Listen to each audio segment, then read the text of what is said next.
Hello everyone, welcome to learner be. I am Shivani Chauhan. इस video में हम लोग देखेंगे क्लास 9th ज्योग्राफी के कुछ इंपॉर्टेंट क्वेश्चंस। तो इससे पहले हम लोगों ने हिस्ट्री के, फिर सिविक्स के, इकोनॉमिक्स के देख लिए हैं। अब ज्योग्राफी के कुछ देख लेते हैं। तो जो चैप्टर है फिजिकल फीचर्स ऑफ इंडिया, इसके पहले कुछ MCQs देख लेते हैं। तो the northern plains are formed of, northern plains किसके बने हुए हैं? नॉर्दर्न प्लेन्स बने हुए हैं एलुवियल सॉइल के। और ब्लैक सॉइल कहाँ पर है? ब्लैक सॉइल हमें डेक्कन प्लेट्यू में देखने को मिलती है ना। तो नॉर्दर्न प्लेन्स बने हुए हैं एलुवियल सॉइल के। और लेसर हिमालयाज किसे कहते हैं हम लोग? एक तो है ना, ऊपर होते हैं हायर हिमालयाज या फिर आउटर हिमालयाज, फिर लेसर हिमालयाज होते हैं और फिर होती है शिवालिक। तो आउटर हिमालयाज को हम लोग क्या कहते हैं? हिमाद्री। ठीक है। और लेसर हिमालयाज को हम लोग क्या कहते हैं? हिमाचल। तो हिमाचल है इसका आंसर। पूर्वांचल क्या होते हैं? जो नॉर्थ ईस्ट वाले रीजन में हिमालयाज है, जैसे कि इस तरह, जैसे कि हमारा ये जैसे देश का ये नक्शा है ना, इस तरफ, सॉरी ऐसे करके, तो इस तरफ वाला जो है ना हिमालयाज, वो उसको हम लोग पूर्वांचल कहते हैं। नेक्स्ट है, विच of the following divisions of India has the oldest land mass? सबसे पुराना लैंड मास हमारे देश में, सबसे पुरानी ज़मीन, सबसे एरिया कौन सा माना जाता है? पुराना वाला। तो माना जाता है पेनिनसुलर प्लेट्यू। पेनिनसुलर प्लेट्यू, या फिर आप लोग जो कह सकते हैं जो डेक्कन प्लेट्यू वाला रीजन है ना, वो सबसे पुराना माना जाता है। नेक्स्ट क्वेश्चन है, the western coastal strip of Goa is referred to as? Western coastal strip of Goa is referred to as Kannada. ठीक है, सी। फिर ये है, dash plateau lies between Aravalli and the Vindhyas range? तो मालवा प्लेट्यू। मालवा प्लेट्यू जो है वो पड़ता है अरावली और विंध्या के बीच में। अब जो स्टेटमेंट है ना, इसको करेक्ट करना है। Himalayas geologically old and structurally fold mountain stretch over the northern border of India. तो इसमें गलत क्या है? गलत है इसमें कि हिमालयास ओल्ड हैं। हिमालयास ओल्ड नहीं है, हिमालयास तो यंग है। हिमालयास क्या कहते हैं हम लोग? Young fold mountains. हिमालयास को हम लोग कहते हैं यंग फोल्ड माउंटेन्स। इसके बाद फिर से हम लोग को करेक्ट करना है, the Brahmaputra mark the westernmost boundary of Himalayas. Brahmaputra west में नहीं है, Brahmaputra marks the easternmost boundary. Brahmaputra कौन सी बाउंड्री मार्क करते हैं हिमालयास की? ईस्टर्न। ब्रह्मपुत्र जो है, ब्रह्मपुत्र क्या है? ब्रह्मपुत्र रिवर ऐसे करके बहती है ईस्टर्न पार्ट ऑफ इंडिया में। अब हमें असर्शन एंड रीजन से बताना है, the Eastern Ghats are higher than Western Ghats. तो देखिए ये गलत है। ईस्टर्न घाट्स जो है वो हायर नहीं है वेस्टर्न घाट से, वेस्टर्न घाट्स हायर हैं। वेस्टर्न घाट जो हैं वो हायर हैं ईस्टर्न घाट से। ठीक है। नेक्स्ट है इसका reason, the Eastern Ghats stretch from Mahanadi valley to Nilgiri in the south. तो ये चीज़ तो देखिए सही है कि जो महानदी से नीलगिरी, महानदी वैली से लेकर के नीलगिरीज तक है ईस्टर्न घाट। तो ये वाला सही है और ये वाला गलत है। अब आप लोगों से पूछा गया है कि भाभर क्या है? तो आप ना भाभर और भांगर में कंफ्यूज मत होइए। भाभर कौन सा रीजन है? शिवालिक के बाद, शिवालिक के बाद जो रीजन पड़ता है ना, वो पड़ता है भाबर का रीजन। शिवालिक के बाद ये रीजन पड़ता है भाबर का। और यहाँ पर जो है रिवर्स वगैरह कम है। और मतलब शिवालिक के नीचे एक जो रीजन पड़ता है ना हमारे इंडिया में, उसको हम लोग भाभर कहते हैं। ठीक है। तो नेक्स्ट आता है, name the island group of India having coral origin. तो कोरल ओरिजिन हमारे देश में है लक्षद्वीप का। लक्षद्वीप जो है वो कोरल ओरिजिन का है। कोरल्स क्या होते हैं? कोरल्स जो है कार्बोनेशियस पॉलिप्स होते हैं और मतलब शॉर्ट लिविंग ऑर्गेनिज्म होते हैं। फिर जब उनकी डेथ हो जाती है तो वो कार्बोनेशियस मटेरियल वाइट कलर के कोरल्स में कन्वर्ट हो जाते हैं। नेक्स्ट है, India is one of the 12 mega biodiverse countries of the world. तो मेगा बायोडाइवर्स कंट्रीज कौन सी होती हैं? ऐसी कंट्रीज जिसमें बहुत ज़्यादा फ्लोरा एंड फौना मिलता है। तो फ्लोरा एंड फौना, फ्लोरा क्या होती हैं? फ्लावर्स। ठीक है। और फौना क्या होते हैं? एनिमल्स। तो एनिमल्स में बर्ड्स भी आ जाएंगी सारी की सारी। मतलब फौना में हम सब कवर करते हैं, जो एनिमल्स हैं, बैक्टीरिया हैं, फंजाई हैं, सारे के सारे हम एनिमल्स में इंसेक्ट्स वगैरह कवर करते हैं। तो इंडिया में बहुत ज़्यादा फ्लावर और एनिमल्स की वैरायटी मिलती है। तो India one of the 12 mega biodiverse country है वर्ल्ड की। Vegetation which come from outside India are termed as exotic. ठीक है। जो हमारे देश में मिलता है उसको तो हम लोग एंडेमिक कहते हैं। ठीक है। जो अपने देश में मिलता है उसको तो एंडेमिक कहा जाता है, और जो बाहर के होते हैं ना उनको हम लोग कहते हैं exotic. Which of the following state is the Simlipal bio reserve located? तो सिमलीपाल बायो रिजर्व है उड़ीसा में। To which of the following type of vegetation rubber belong to, तो रबर जो है वो ट्रॉपिकल एवरग्रीन फॉरेस्ट। रबर कहाँ पर उगती है? रबर ऐसे एरियाज में उगती है जहाँ पे मौसम थोड़ा गर्म होता है और बारिश काफ़ी ज़्यादा होती है, मतलब जहाँ पर काफ़ी ज़्यादा पानी होता है ना, वहाँ पर जो है ट्रॉपिकल एवरग्रीन फॉरेस्ट में रबर उगती है। How much rainfall is being received in the tropical evergreen forest, तो 200 सेंटीमीटर के अराउंड, ठीक है। वैसे आपको जो आंसर होगा ना वो होगा ग्रेटर देन, मतलब 200 सेंटीमीटर से ज़्यादा रेनफॉल होती है, 300 भी कर सकते हैं। करेक्ट द स्टेटमेंट करना है। A very large ecosystem on land having distinct type of vegetation is called, vegetation नहीं, very large ecosystem on land having distinct type of vegetation and animal life is called biome, biome कहते हैं इसे। फिर क्या है, फिर से correct करना है। India is rich in its fauna, बिल्कुल सही बात है। It has more than 90,000 variety of animal species, ये भी सही है, लगभग 91,000 वैरायटी है हमारे पास एनिमल स्पेशी की।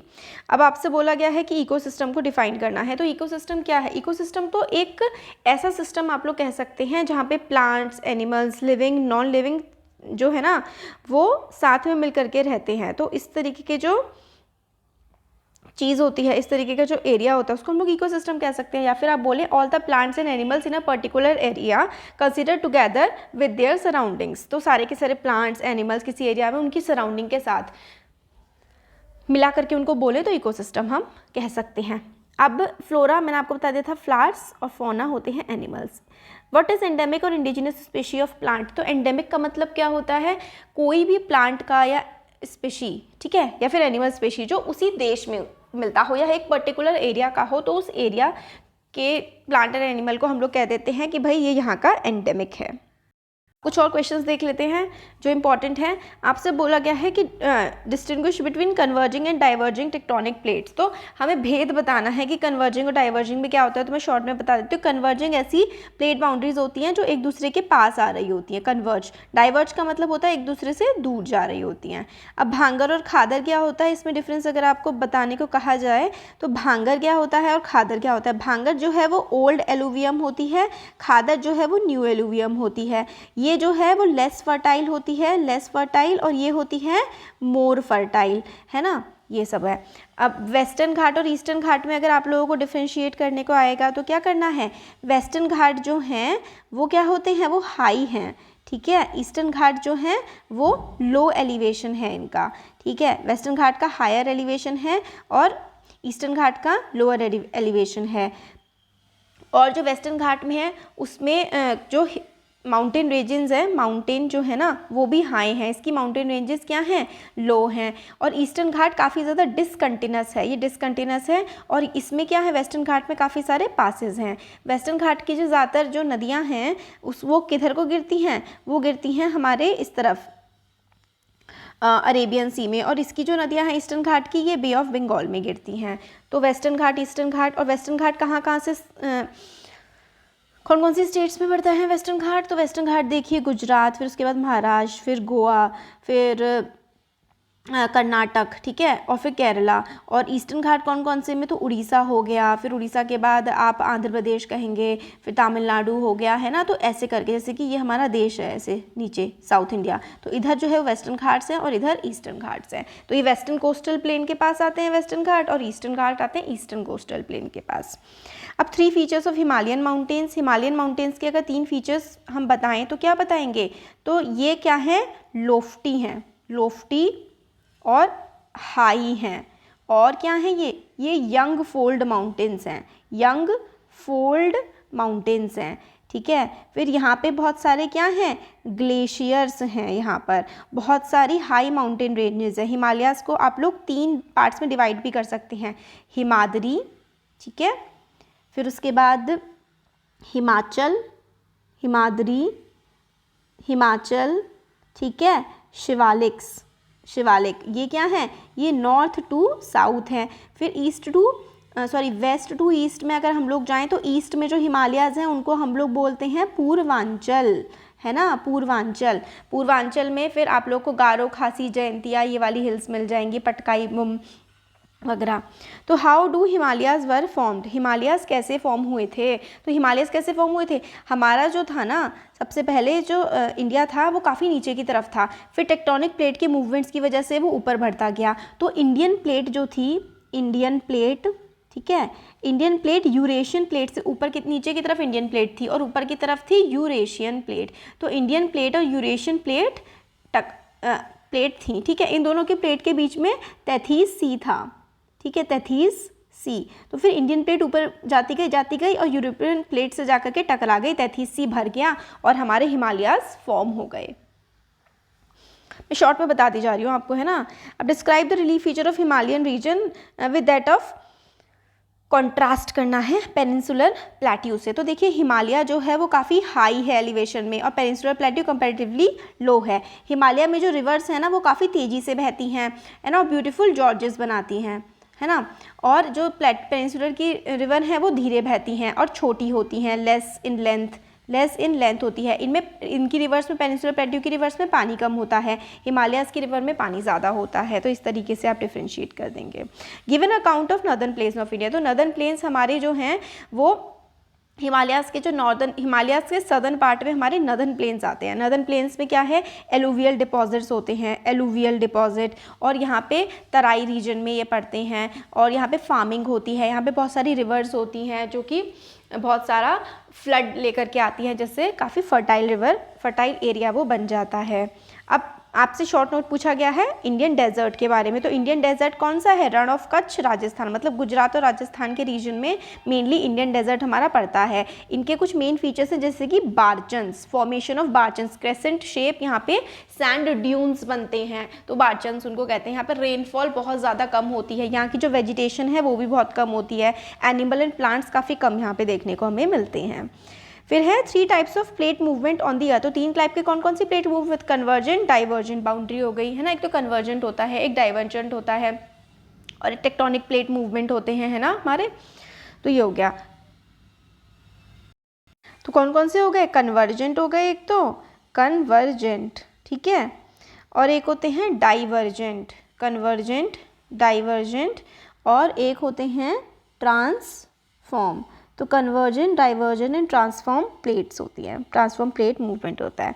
Classify northern plains on the basis of relief features. तो नॉर्दर्न प्लेन्स को आप लोग रिलीफ फीचर्स में क्या किस तरीके से बताएंगे कि भाई प्लेन होते हैं, एक तो प्लेन होता है, फिर उसके बाद यहाँ पे रिवर्स होती हैं काफ़ी सारी, और फिर उसके बाद काफ़ी ज़्यादा फर्टाइल होता है, यहाँ पे एग्रीकल्चर होता है, और यहाँ पे कितनी रेनफॉल होती है। तो इस तरीके से आप लोग एलिवेशन बहुत ज़्यादा नहीं होता है कि कम ही एलिवेशन होता है इनका, मतलब हाइट जो है वो बहुत ज़्यादा नहीं होती है इस टाइप से।